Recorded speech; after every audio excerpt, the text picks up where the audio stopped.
была необходимость подобной площадки. Это не обязательно молодая Абхазия, но молодая Абхазия уже показывала свою практику, свой опыт в этом направлении. И я же сам выходец из молодой Абхазии. Вот около, как раз таки где-то в 2015-2014 году я вступил в молодую Абхазию. Я своими глазами видел, как это... я сам был подростком, видел, как эта организация действительно помогает молодежи, участвует в жизни молодежи, создает для молодежи большое количество условий.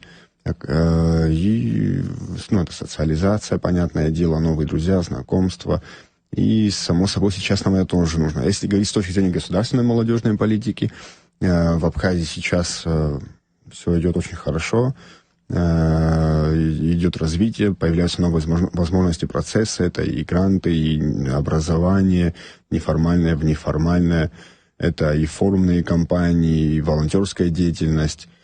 У нас функционирует, разумеется, Государственный комитет по делам молодежи и спорта, который координирует все эти вопросы, но в том числе должна быть организация, и их должно быть в идеале несколько, которые эти все процессы осуществляют на местах, на земле.